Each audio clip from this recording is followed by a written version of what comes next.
Saya Jamaluddin, CGP Angkatan 7, dan Ibu Atri Apriani, fasilitator, serta Heri Setiawan, Bapak Pengajar. Aksi nyata Modul 2.2. Implementasi pembelajaran berdiferensiasi, terintegrasi, pembelajaran sosial dan emosional.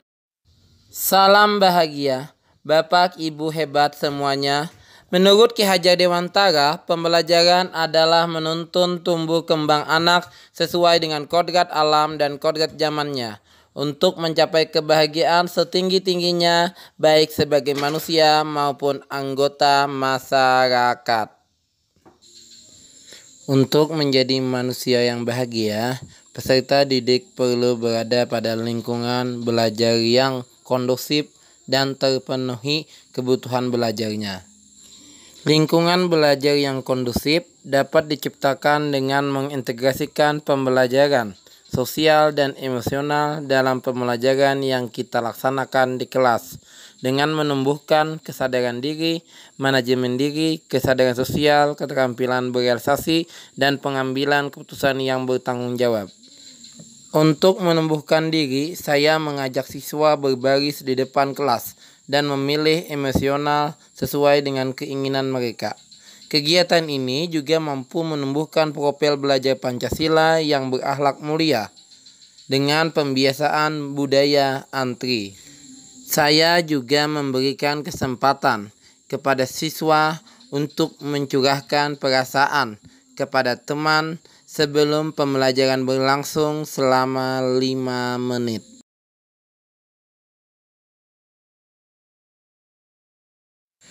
Kegiatan selanjutnya adalah mengajak siswa untuk memanusiakan dengan teknik stop, sehingga siswa yang hadir secara penuh dan siap untuk belajar di kelas.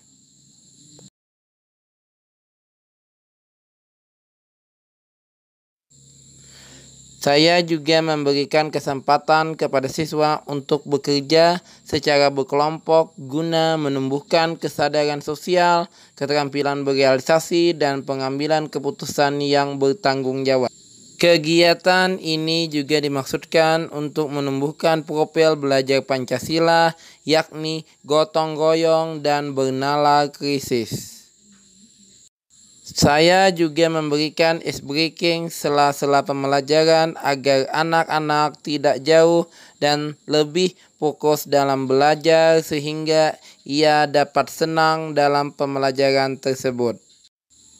Selain lingkungan belajar yang kondusif, kita juga perlu memenuhi kebutuhan belajar peserta didik, mulai dari kesiapan belajar, minat belajar, dan profil pelajar Pancasila. Guru mengetahui kebutuhan belajar siswa. Saya berdiskusi dengan wali kelas lain, khususnya wali kelas 5, dan melakukan observasi selama proses pembelajaran, sehingga di dalam proses tersebut dapat mengetahui emosional siswa dan dapat membuat siswa belajar lebih aktif, sehingga ketika dia belajar di kelas lebih nyaman dan damai. Selama observasi itu, kami melakukan tanya jawab bagaimana cara membuat siswa lebih nyaman di kelas. Bapak, Ibu, guru-guru hebat semuanya.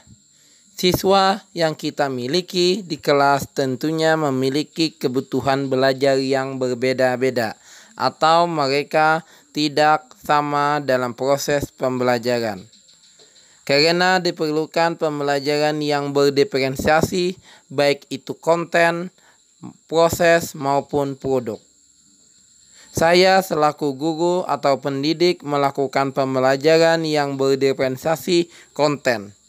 Berdasarkan gaya belajar peserta didik dengan gaya belajar konistik, saya berikan kesempatan seluas-luasnya untuk mengakses sumber belajar pada sudut baca ataupun dinding yang ada di dalam kelas, agar anak auditori mendengar video melalui laptop atau HP mereka masing-masing.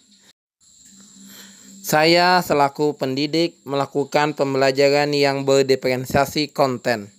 Berdasarkan gaya belajar peserta didik, Peserta didik saya dengan gaya belajar kinestetik, saya berikan kesempatan seluas-luasnya untuk mengakses sumber belajar pada sudut baca maupun mading di kelas. Implementasi pembelajaran berdiferensiasi yang berintegritas, pembelajaran sosial dan emosi membuat anak-anak atau peserta didik senang belajar, sehingga karakternya terbentuk dan kebutuhan pembelajarannya terpenuhi, sehingga hasil belajar maksimal. Terima kasih. Saya sangat senang karena Pak Jamaluddin memberikan kesempatan menceritakan perasaan saya sehingga saya merasa diterima. Guru tidak marah ketika saya berjalan di kelas, juga mengajak kami belajar di luar kelas. Semua menyenangkan sehingga saya senang belajar. Terima kasih Pak Jamaluddin.